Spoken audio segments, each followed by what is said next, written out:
Good morning students, welcome to your GK class. Today we are going to start our chapter 9, Landmarks in Space Travel. So for many of us, the study of space starts with Neil Armstrong landing on the moon.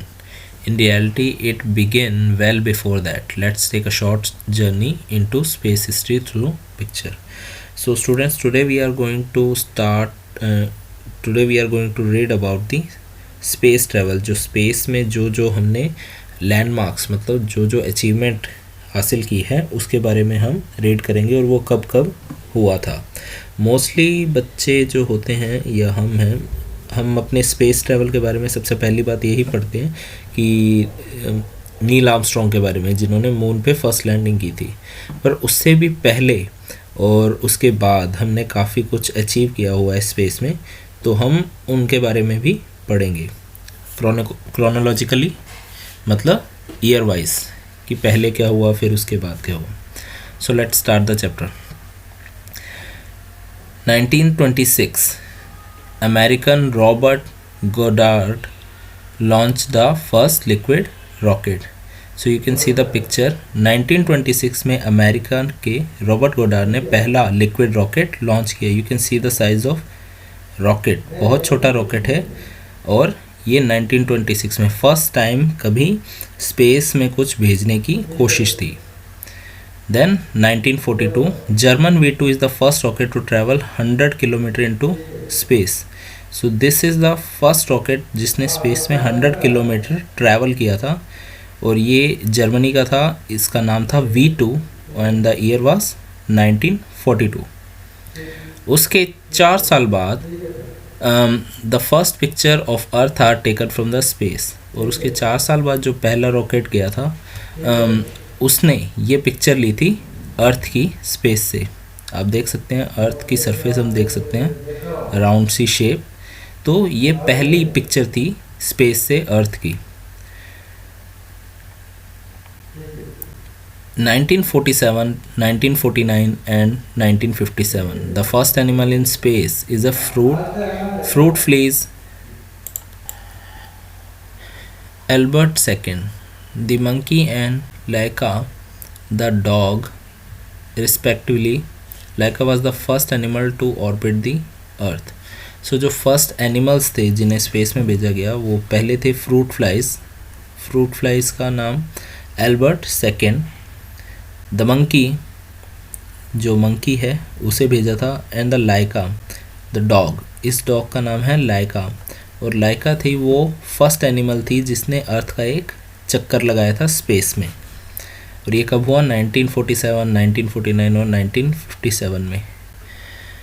Now in 1957 Russia launches the first artificial satellite Sputnik first. So in 1957 Russia ने अपना पहला artificial satellite वो होता है जो planet के चक्कर लगाता है. आर्टिफिशियल सैटेलाइट, आपने काफ़ी आर्टिफिशियल सैटेलाइट देखे होंगे जो अर्थ का चक्कर लगाते रहते हैं, जिससे हमें सिग्नल्स मिलते हैं, हम एक दूसरे से फ़ोन पे बात कर सकते हैं. ये सैटेलाइट की वजह से ही पॉसिबल हो पाता है. सो रशिया ने अपना एक आर्टिफिशियल सैटेलाइट्स पर स्पुतनिक फर्स्ट 1957 में स्पेस में छोड़ा.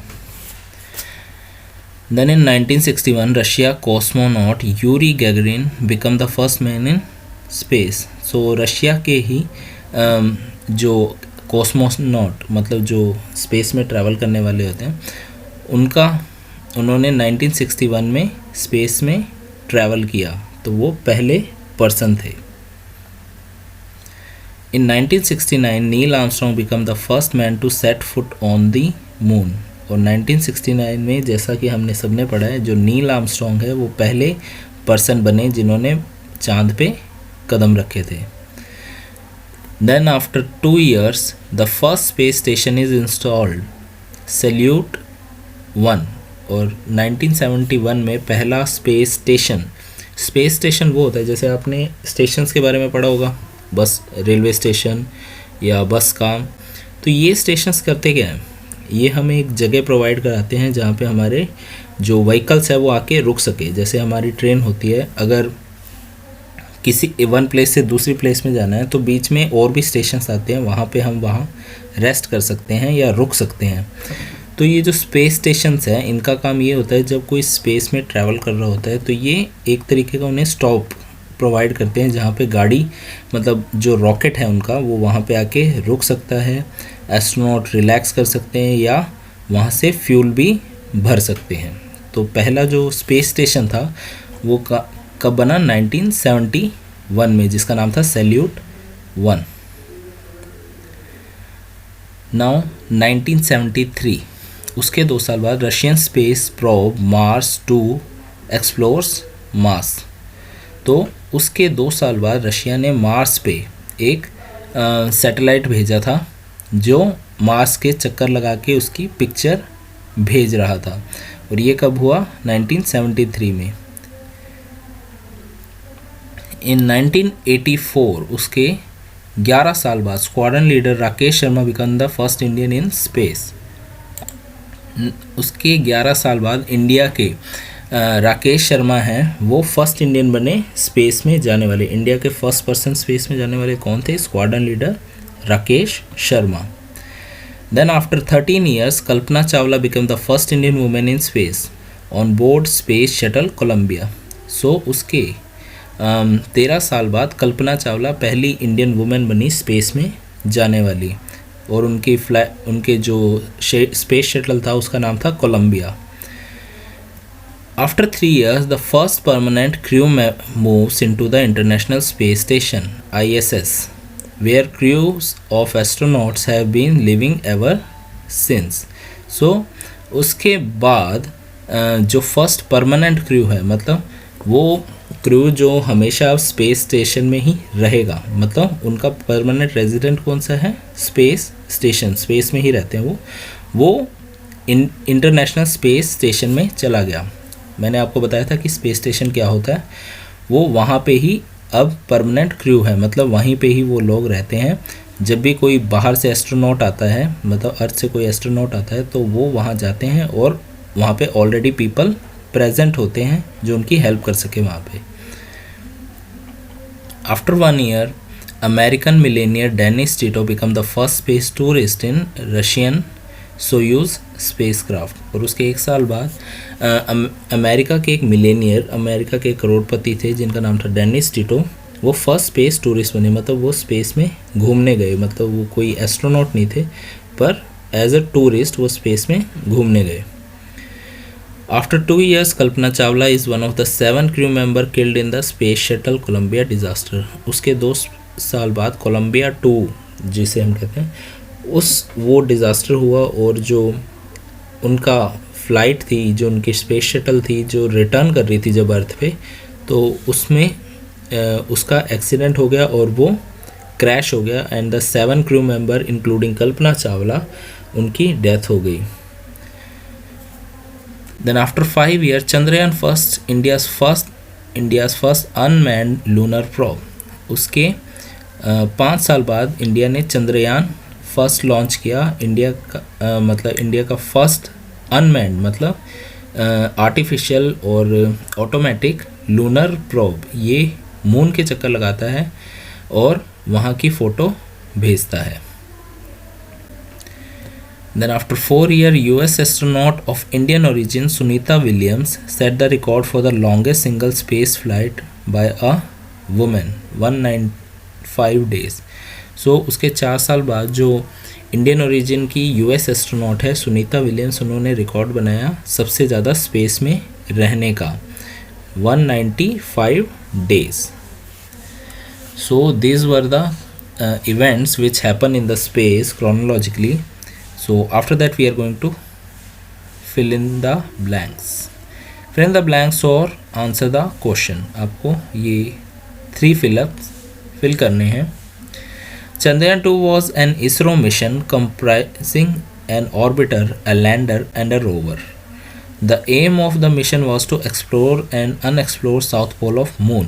तो चंद्रयान 2 था वो इसरो मतलब इंडियन स्पेस रिसर्च ऑर्गेनाइजेशन का एक मिशन था जिसके अंदर एक ऑर्बिटर था। ऑर्बिटर वो होता है जो सैटेलाइट जो चक्कर लगाता है, अब वो प्लैनेट हो या सैटेलाइट हो उसके चक्कर लगाता है, वो एक ऑर्बिटर होता है। एक लैंडर था उसके अंदर, मतलब जो चीज़ वो जो उसे लैंड कराए ज़मीन पर, मतलब जो ऑर्बिटर है उसमें से प्रोब को जो लैंड कराएगा ज़मीन पर उसे हम लैंडर कहते हैं। देन रोवर, रोवर एक छोटे से व्हीकल जैसा होता है जो सरफेस पे घूम के किसी प्लैनेट या किसी सैटेलाइट की सरफेस पे घूम के वहाँ की इमेजेस और जो इंफॉर्मेशन होता है वो हमारे तक पहुँचाता है, उसे हम रोवर कहते हैं।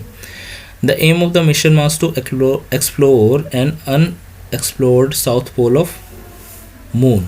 तो इस चंद्रयान 2 का मिशन क्या था कि वो जो मून है उसके सरफेस को एक्सप्लोर करे, मतलब उसके सरफेस को जांचे, और जो अनएक्सप्लोर्ड है, जो साउथ पोल है मून का, वहाँ पे कभी कोई गया नहीं है और उसके बारे में ज़्यादा पता नहीं है, तो उसे भी डिटेक्ट करे और उसकी भी इमेजेस अर्थ पे भेजे। तो ये था उनका aim. What does ISRO stand for, आपको इसरो का फुल फॉर्म बताना है। So the ISRO stand for Indian Space Research Organisation, Indian Space Research Organisation. Now the second one, Mars Orbiter Mission MOM or Mangalyaan was built to orbit Mars by which country? Mars Orbiter Mission और मंगलयान है वो किसने किस country का mission था? Write down the answer, India. The second answer is India. Third one, after being hit by many dash on its eastern coast, India planned to procure the McDonnell Douglas DC-8 aircraft from NASA, which is equipped with a lab to study wind pattern at high altitude for better prediction of such calamity. So the answer is cyclone. Cyclone वो होता है जो हवा के pressure की वजह से, आपने देखा होगा कि पानी का सर्कुलर मोशन होता है, बहुत बड़ा तूफान आता है और पानी राउंड एंड राउंड घूमता रहता है। जो कोस्टल एरिया, जो किनारे पे होते हैं, समुद्र के किनारे, उनके लिए काफ़ी डेंजरस हो सकता है। तो ऐसी प्रॉब्लम्स को फेस करने के लिए इंडिया ने एक सैटेलाइट बनाया जिससे हम ऊपर से, मतलब स्पेस से ही चेक कर सकते हैं कि साइक्लोन कहाँ क्रिएट हो रहा है और कब क्रिएट हो रहा है और वो कहाँ मूव कर रहा है, ताकि ऐसी प्रॉब्लम से हम बच सके, ऐसे डिज़ास्टर से हम बच सके। So the answer of the third fill up is cyclone. Mars One intended to send humans on a one-way trip to Mars in 2022. Find out a little more about this mission. जो Mars One नाम का mission है उसका M है कि Mars पे 2022 में लोगों को भेजा जा सके, ह्यूमन बीइंग को भेजा जा सके। आपको उसके बारे में और रीड करना है। So I hope you have understand this chapter. Go through it again and we will start our next chapter in the next video. Thank you and have a nice day.